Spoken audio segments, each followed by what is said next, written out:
Happening now, what a new report says about when Governor Cuomo's allegedly started to hide the state's COVID-19 deaths in nursing homes. Plus, we speak with a young Falconer athlete who's breaking barriers one kick at a time. Well, there's no threat for severe weather out there today, but it is a wet go out there. We'll track the rain along with the weekend. Coming up next, the news starts now. Live and on demand, this is WNY News Now.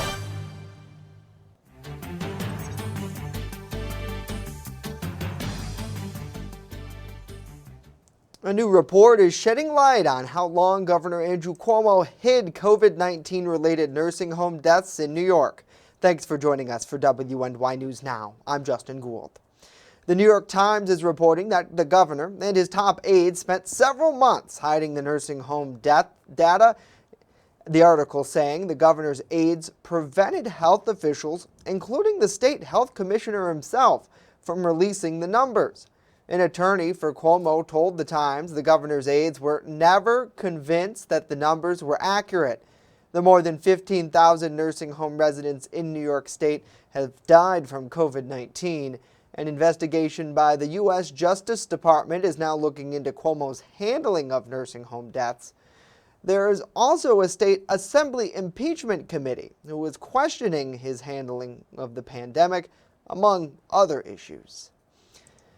Well, the New York State Legislature took action yesterday to repeal an executive order from Governor Andrew Cuomo requiring bars to offer food with alcohol purchases. State Senator George Borrello, an outspoken critic of Cuomo and his mandates throughout the pandemic, addressed the Senate yesterday following the move. Borrello says while he's happy to see the legislature take action, he believes the move comes too little, too late for hospitality businesses across the state. 54 days it took us to bring this resolution forward. Restaurant workers that were displaced, that I personally went down and saw in places like Corona, Queens, that had to resort to street vending to feed their families. And we waited 54 more days to do something about it. So I'm happy to be here, but I'm sad that it took us this long to put aside the politics and to do what was right for the people of New York State. Now, in addition, the governor announced that the midnight curfew at bars and restaurants will end next month. Well, football is traditionally a man's sport, but don't tell that to one youth at Falconer Central School who is breaking through barriers one kick at a time.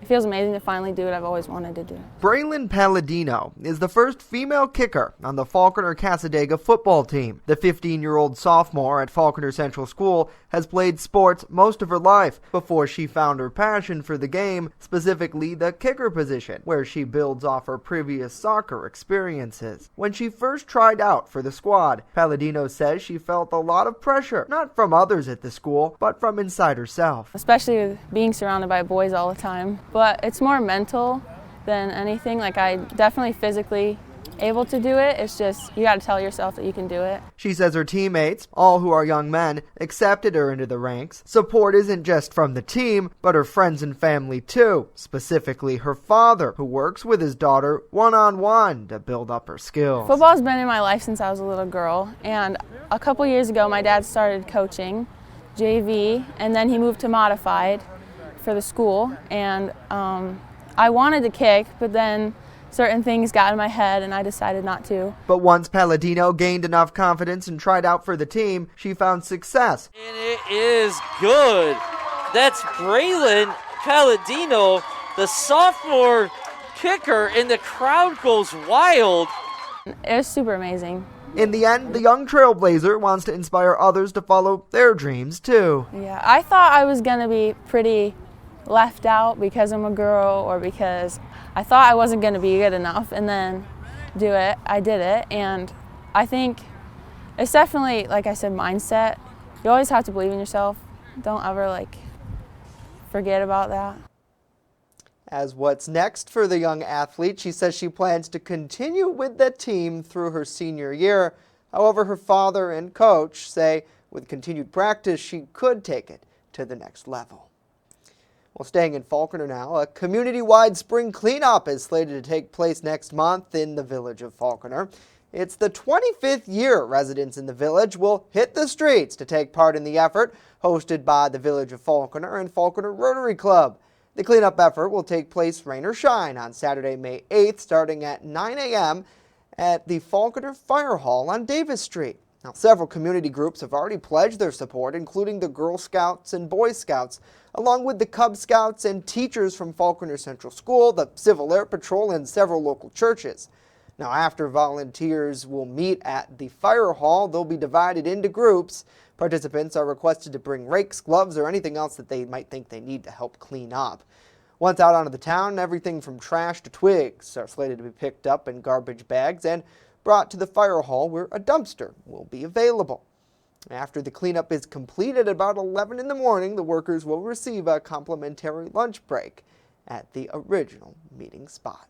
Pretty awesome to see. Thanks for joining us for WNY News Now. As we get a check of some stories this afternoon, let us know what you think about these and more in the comments down below, or simply say hello. We always love to hear from you. It's great to see Nina, good to see Dan, Ashley, Sherry, Linda, and Tom as well. Hopefully you all are having a good day. We thank you so much for tuning in. Well, now let's get a first check of our weather forecast. Chief Forecaster Dakota Hunter standing by with that. And the weather today, minus some rain, Dakota, a little bit quieter than it was. Yes, it was. Yesterday, we had storms around. Today, no storms, but it still is wet out there. A live look over Lakeside Park in Mayville shows you the wet roads, along with the rain that's falling. 58 right now in Mayville right now. And here's the radar basically showing you this widespread rain. And again, this is different than yesterday, because yesterday we had those scattered, kind of storms and showers.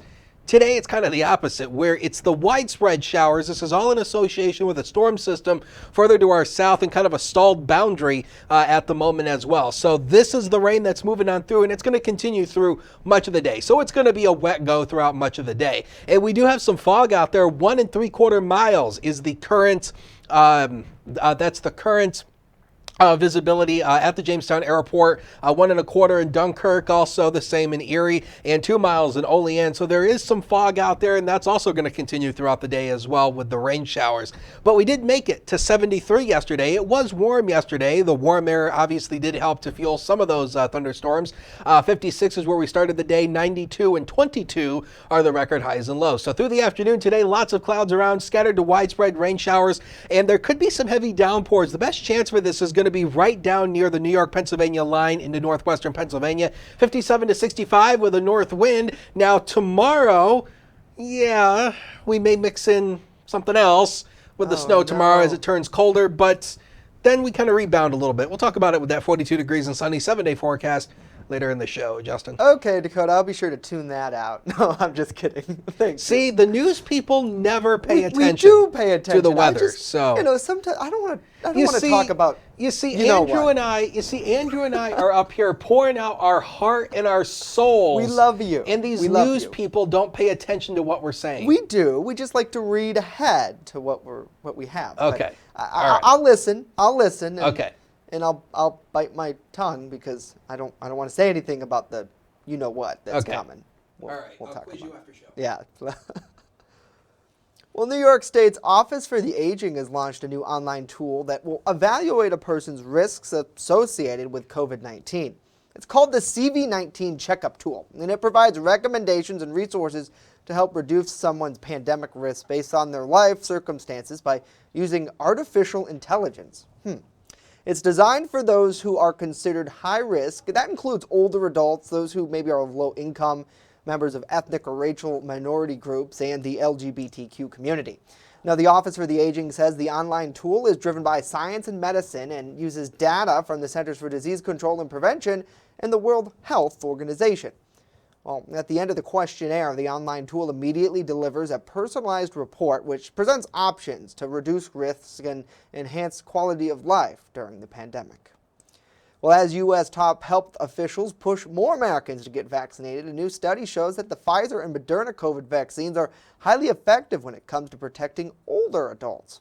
Mandy Gaither with more on how it could lead to reduce the post-COVID conditions and even deaths. As more Americans get protected from COVID-19, a new CDC study shows the Pfizer and Moderna vaccines reduce risk of hospitalization by 94% among fully vaccinated adults 65 and older, and could result in fewer post-COVID conditions and death. We're seeing people in the elderly group, the number of hospitalizations and deaths going way down. It's all as a result of vaccination. Dr. Anthony Fauci says there's still a considerable amount of infection in the U.S., but COVID-19 case rates are falling, and officials hope more incentives for the fully vaccinated will entice more Americans to get their vaccines. If we go down much, much more, which I believe we will as we get more people vaccinated, then sooner rather than later, you're going to see more liberalization of the guidelines. The U.S. is still hitting the hesitancy wall for COVID-19 vaccines, and right now, all 3 vaccines used in the U.S. have emergency use authorization from the FDA. Fauci hopes there will be full approval soon. I hope they do it quickly because, as you say, people, when they hear it's still emergency use, they still have a little concern about how far you can go with it. For Health Minute, I'm Mandy Gaither. Mandy, thank you. The study also found that the vaccines were 64% effective among older adults who were partly vaccinating, meaning they had only received 1 dose of it so far. Next here, a lot more to tell you about reaction to President Biden's first address to Congress. And later, when the groundbreaking of a new skate park that's coming to Jamestown will take place. Stay with us as WNY News Now continues on this bit of rainy afternoon.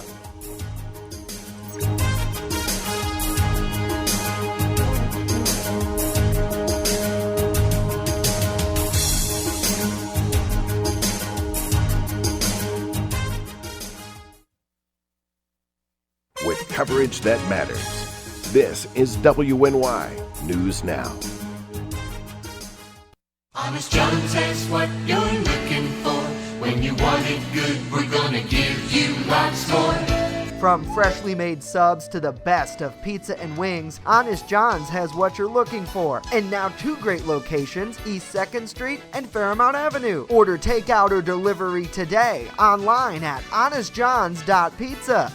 You're gonna get it good at Honest John's.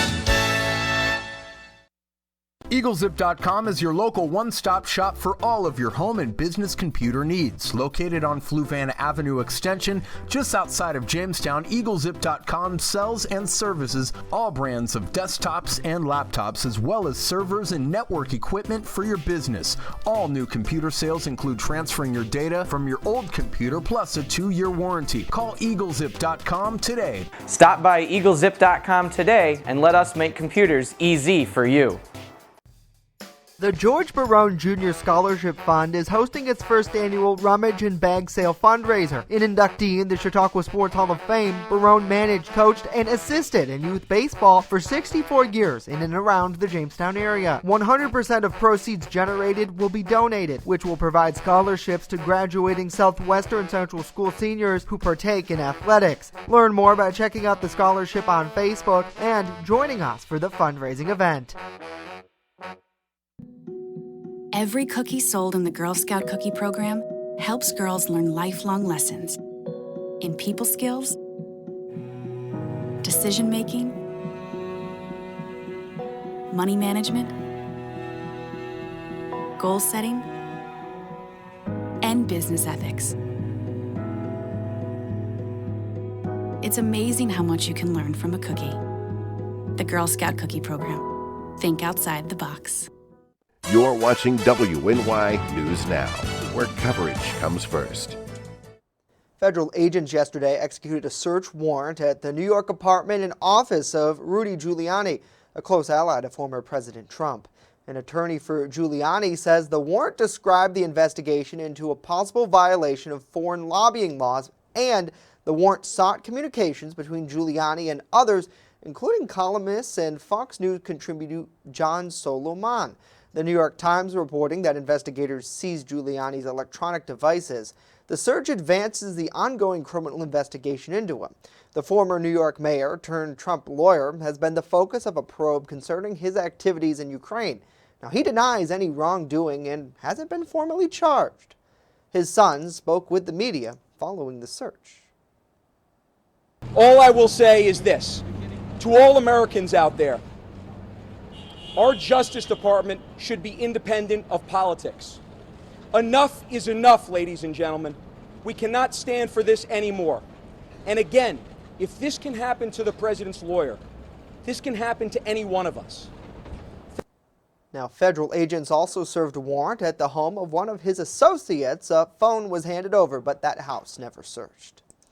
Well, on his 99th day in office, President Joe Biden delivered his first joint address to Congress last night. The 1 hour and 5-minute speech focused on everything from the pandemic to jobs and to the climate crisis. Karen Caifa with the details and reaction from Washington. While the setting tonight is familiar, this gathering is just a little bit different. President Joe Biden, after entering a sparsely filled House chamber wearing a mask, describing the country turning a corner in the COVID-19 pandemic. I can report to the nation, America is on the move again. Biden pushing Congress to act on a next set of domestic priorities, calling for bipartisan compromise on gun reform. I think this is not a Democrat or Republican issue. I think it's an American issue. And immigration. If you don't like my plan, let's at least pass what we all agree on. But the heart of Biden's address was the economy, pitching Congress for nearly $4 trillion in spending targeting infrastructure, jobs, and a new proposal focused on families, education, and child care. Public investment in infrastructure has literally transformed America. In the Republican response, Senator Tim Scott of South Carolina casting those sweeping plans as a shift too far to the left. Our best future will not come from Washington schemes or socialist dreams. Scott has also been involved in bipartisan discussions on police reform legislation, an effort Biden encouraged. Let's get it done next month, by the first anniversary of George Floyd's death. Biden now hoping momentum from his administration's pandemic response in their first 100 days will boost action on other pressing issues. In Washington, I'm Karen Caifa. Karen, thank you. Staying in Washington, the Senate yesterday approved a measure to restore an Obama-era rule which cracks down on methane emissions in the oil and gas industries. The move is part of the Biden administration's push to combat climate change. It was mostly party-line votes, with 52 in favor and 42 opposed. Republican Senators Susan Collins, Lindsey Graham, and Rob Portman sided with Democrats to approve that resolution. It now moves to the House of Representatives. Well, this is kind of a funny story. The zipper is an invention we probably are used to every day. I know I use it. It makes life easy, right? And today is a day to celebrate things that we might take for granted on National Zipper Day. On April 29th, it's because the patent for, oh gosh, I'm not going to be able to get through this. The modern zipper was issued to the inventor Gideon Sunback, which that was back in 1913, if you remember. Now, similar inventions of the zipper actually date back to the 1850s. Pretty cool. No patent, though. They went by such names as the automatic continuous clothing closure, the clasp locker, separable fastener, and hookless fastener. I'm glad we went with zipper. The company Goodrich popularized the name zipper back in the 1920s. They also hold the patent for it. To mark the day, you can post on social media using the hashtag National Zipper Day. Everybody's got to fly, Dakota, so we got a zipper. That's what made me laugh. Is that horrible? It's not horrible. I mean, it's the truth, right? We all got one. I have a response, but this studio will be a garage tomorrow, as you well know. So we got to be careful. Yeah. Hopefully everybody's having a good day. We thank you for joining us for WNY News Now. Let us know what you think about these stories and more in the comments down below. Good to see Butch, Travis, Linda, and Sherry as well. Hopefully you all are having a great day out there. And it's not such a great day to be outside, though, because it's been pretty wet the last couple of days. I heard some of the thunder boomers moving through last night, Dakota, and yesterday. I know you and Andrew worked really hard to track everything, make sure it was good, and it was a good event all around, I think, anyways. You know, yeah, no damage that we've heard of. Yeah, I mean, you know, we got away without any severe weather yesterday, which was wonderful.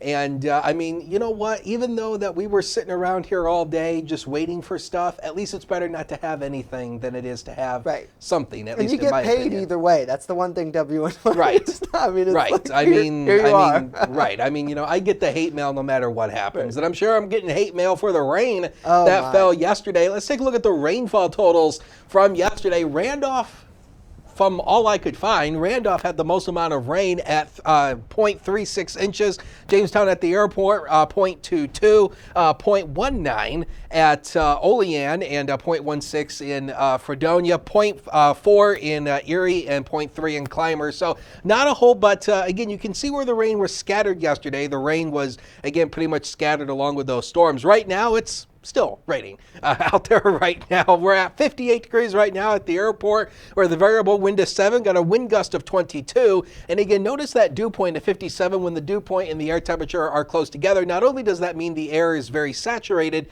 but we also got some fog out there as well. So there is going to be some low-lying fog that you're going to have to contend with through the afternoon. The chance of rain over the next 5 days, really the driest day here is going to be Saturday, where we have just a 10% chance of rain, which is basically nothing, but a surface boundary kind of stalls out next week, so that brings us a chance of at least a couple showers every day next week. This is the radar showing you that wide span of the precipitation going on right now, and again, it's all liquid. No snow. Temperatures are above freezing for that, so we don't have any of that falling, but it is a rainy day out there, so it's a rainy spring day, and the rain is good. We need the rain. Again, we're still in a drought condition, so we still need the rain here. And this is all one big storm system with a front that is kind of moving on through down from across the southern states all the way up into New England. Got a front that's going to be moving on through. That yellow box that's popping up there, that was a tornado watch that was in effect for portions of the deep south, has since been canceled. So here we go with Future Scan, and it paints the idea of the widespread rain continuing through the day. There could be some heavier downpours. Now, this particular model, in my professional opinion, is overdoing some of this. I don't think it's going to be this intense, but you will see some patches of moderate to heavy rain at times. I don't think it's going to be that intense, though, but patches of moderate to heavy rain are likely. The rain showers continue early this evening, then they're going to ultimately taper off overnight to just a few rain showers. Tomorrow, we're still going to have a chance for rain showers, but notice this little blue area popping up here at times. Yes, in some of the hillier locations tomorrow, you could mix in a few wet snowflakes and temperatures fall well into the 40s. Is it going to stick? No. Is it going to accumulate? No. Is it going to be a big deal? No. But you will see possibly a few wet snowflakes from time to time falling tomorrow afternoon in some of the colder pockets. So additional rainfall going all the way through tomorrow morning. Some spots could pick up an additional inch or more of additional rainfall today, which is good. This is beneficial rain, and we need it. You want the next 7 days? There they are, brought to you by 42 Degrees and Sunny, 46 tomorrow. Again, do expect a few wet snowflakes on the hillier terrain. We improve Saturday, 58. Chance for a few scattered showers on Sunday, 68. And then every day next week, there is a small chance for at least a spotty or isolated shower with temperatures in the 60s. We'll take a break and be right back.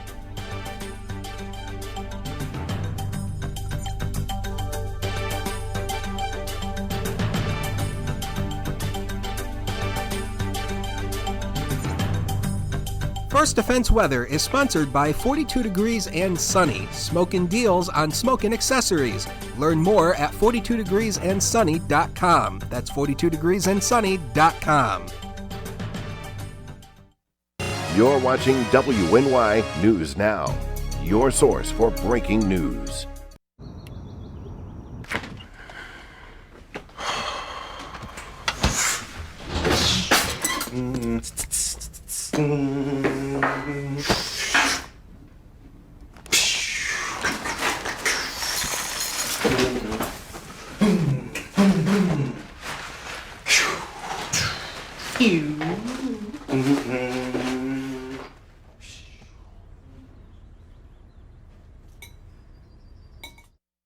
I'm a survivor.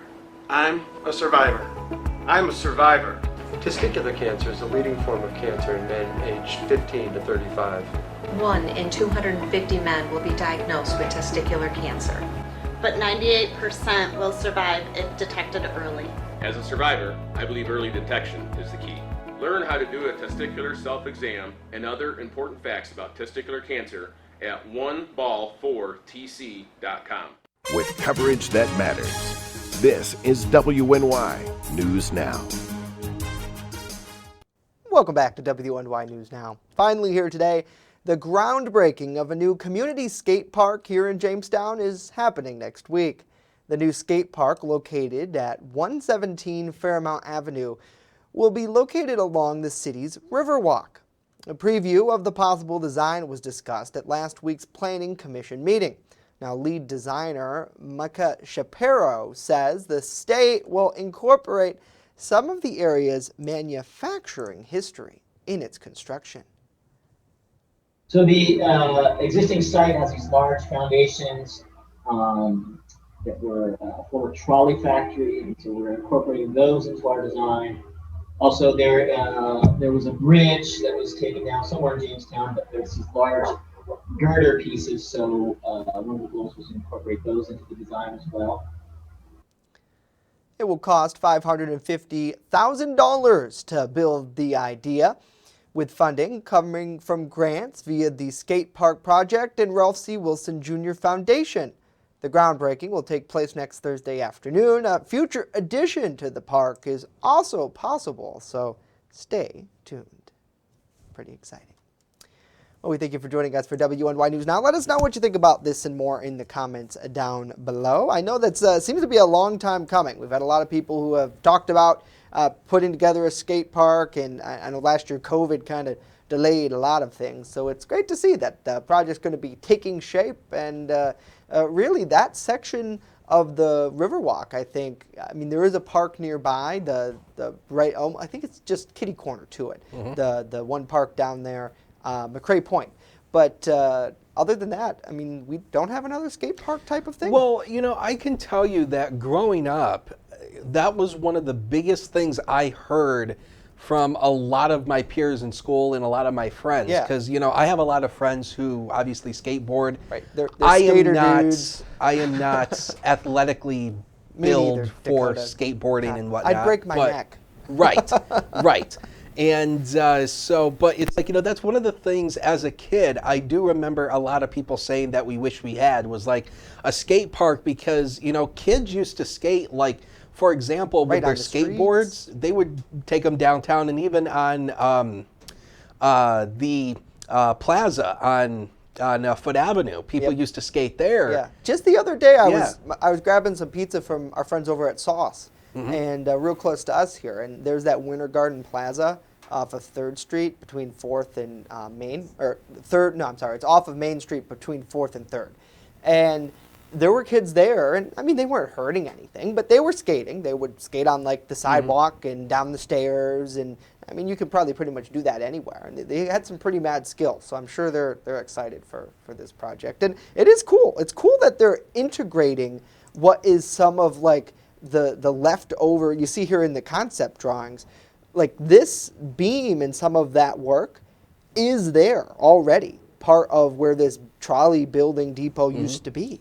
So it's pretty awesome that is. Yeah, because wasn't that that location where the park is? Isn't that where the old Jamestown trolley was housed? Yeah, that would. Because I believe they had it stored streets there for years, if I'm not mistaken. I Yes, think it was I stored believe so. there before somebody bought it, but I could be wrong in that assumption. And the building has since been demolished, but Right. there's still that foundation there. So it's pretty awesome to include, and we'll keep you updated next week with the groundbreaking. Obviously, we'll have it here on the show, and maybe a little bit more details about how long the project will take and kind of where it's going. But great to see, and that the community really coming together to cover the costs of it with those foundations. So pretty cool. Good to see Willie, Travis, Judy, and Barbara as well. Hopefully you're having a good day, and everybody's staying dry if you can out there, because it is awfully wet. Wet. Yes, it is. It is a wet day out there. Let's take a look at the forecast for tonight. And 40 to 45 tonight. Early rain showers taper off overnight, but do expect a few scattered showers overnight. And then tomorrow, if you're in the hillier locations, You could see a few wet snowflakes mixing in with the rain, Justin. All right, Dakota, thank you. If you don't believe his graphic, just take a look outside. It's definitely coming down. Oh, yeah. That's going to do it for us today. Of course, news 24/7 at WNYNewsNow.com and on our mobile app. We are back tomorrow with our TGIF edition. We'll see you then.